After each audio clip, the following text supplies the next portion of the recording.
বৰপেটা জিলাৰ 17 জন ভুৱা দন্ত চিকিৎসকসকলৰ এখন তালিকা প্ৰস্তুত কৰিছে বৰপেটা ডেণ্টেল সাৰ্জন এছ'চিয়েশ্যনৰ উদ্যোগত থকা দন্ত চিকিৎসকসকলে।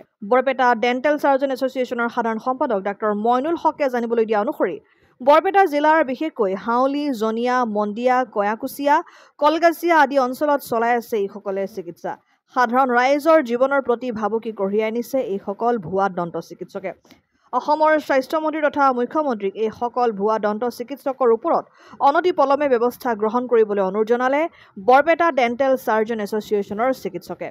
ভুৱা দন্ত চিকিৎসকৰ তালিকাত আছে আজাদ আলী কয়াকুচিয়াৰ আশ্ৰাফুল ইছলাম, জাকিৰ হুছেইন, জনিয়াৰ খাইৰুল ইছলাম, মীৰ হুছেইন, নাজিমুল হক, আব্দুল বিলাত, TND বজাৰৰ নাজিৰুল ইছলাম, ৰকিবুল আলী, আব্দুছ ছামাদ, বাকী মিয়া, আটোৱাৰ ৰহমান, লুৎফুৰ ৰহমান, ছাইদুল ইছলাম, হাউলিৰ ডক্টৰ JK হক, মন্দিয়াৰ মহিবুল আৰু পালহাজিৰ ৰকিবুল হক।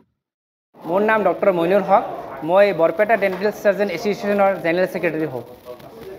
একচুৱেলি আমাৰ সেনেকুৱা কোনো অসুবিধা হোৱা নাই। এইটো জনস্বাস্থ্যৰ ওপৰত এক ভাবুকি সৃষ্টি কৰিছে। এইটো অলমষ্ট আমি 17জনমান ভুৱা দন্ত চিকিৎসকৰ লিষ্ট এখন জাৰি কৰিছোঁ বৰপেটা জিলাত। সেইটো হাউলিৰ পৰা আৰম্ভ কৰি হাউলি হয়, এইফালে কলগাছিয়া হয়, জনিয়া হয়, এইফালে মন্দিয়া হয়, সেইটো ছাইডৰ পৰা কয়াকুচিয়া। একচুৱেলি সেনেকৈ ধৰাটো মানে বহুত টাফ হয়। ফাৰ্ষ্ট অফ অল তাতে লিখা থাকিবলৈ ডক্টৰ বুলি লিখা থাকিব লাগিব। ছেকেণ্ড হয় তাৰ পিছপিনে লিখি থাকিবলৈ BDS বুলি লিখা থাকিব লাগিব। তাৰপিছত কিছুমানে MDS কৰে, MDSটো লিখা থাকিব লাগিব। আমাৰ ৰেজিষ্ট্ৰেশ্যন নম্বৰ এখন আছে আছাম ষ্টেট ডেণ্টেল কাউন্সিলিঙৰ পৰা, সেইটো লিখা থাকিব লাগিব। আপুনি গুগল আছাম ষ্টেট ডেণ্টেল কাউন্সিলিঙৰ পেজত যাই কিনে আৰামছে আপুনি গুগল চাৰ্চ কৰি কিনেও আমাৰ মানে ডক্টৰৰ মানে ডিটেইলছটো পাব। বহুত ধৰণৰ সমস্যাৰ সন্মুখীন হ'ব লগা হয়। যেনেকুৱা প্ৰাইমেৰী ষ্টেজত বেমাৰবিলাক হয়, কিন্তু আমাৰ তাতে আহোঁতে সেইটো মানে বহুত দেৰি হৈ যায়। তাৰ কাৰণে আমাৰো বহুত মানে অসুবিধাৰ সন্মুখীন হ'ব লগা হয় আৰু পেচেণ্টৰ সন্মুখীন হ'ব লগা হয়, ফাইনেন্সিয়েলি আৰু টেকনিকেলি দুয়োটা।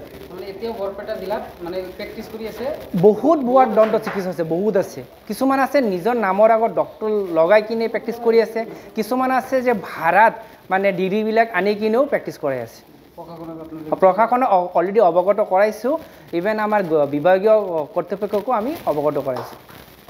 আমি আমাৰ ফালৰ পৰা এতিয়া আপোনালোকৰ থ্ৰুতে আমাৰ মাননীয় স্বাস্থ্যমন্ত্ৰী তথা সন্মানীয় মুখ্যমন্ত্ৰী ছাৰক মানে এই বিষয়ে মানে অৱগত কৰাব খুজিছোঁ আৰু সিহঁতক ৰিকুৱেষ্ট কৰিছোঁ যাতে অতি সোনকালে এই বিষয়টো তদন্ত কৰে আৰু দোষীক উচিত মানে হয় সেইটো হয়। যেনেকুৱা হয় চাওক, আমাৰ চিষ্টবিলাক যে আছে ইনিচিয়েল ষ্টেজত চিষ্টবিলাক যদি আমি প্ৰেক্টিচ নকৰোঁ, সেইবিলাক ডাঙৰ হৈ লাষ্টত ব্লাষ্ট হৈ যায়, তেতিয়া বিভিন্ন ধৰণৰ সমস্যাৰ সন্মুখীন হয় আৰু এইটো কেঞ্চাৰত পৰিণত হ'ব পাৰে। কেঞ্চাৰবিলাক প্ৰি কেঞ্চাৰ ষ্টেজত আহিলে আমি আমাৰ মেডিচিনৰ দ্বাৰা ট্ৰিটমেণ্টবিলাক কৰিব পাৰোঁ। কিন্তু কি হয়, সেই ভুৱা দন্ত চিকিৎসাৰ ফলত সিহঁতে ভুৱা ট্ৰিটমেণ্ট কৰাই কিনে পেচেণ্ট ৰখাই দিয়ে, তাৰপৰা পইচাবিলাক খাই কিনে আহে। লাষ্ট ষ্টেজত আহিলে আমাৰো প্ৰব্লেম হয়, আমি ট্ৰিটমেণ্ট কৰাটো প্ৰব্লেম হয় আৰু ফাইনেন্সিয়েলিও প্ৰব্লেম হৈ যায়। অসম আদিত্য, বৰপেটা।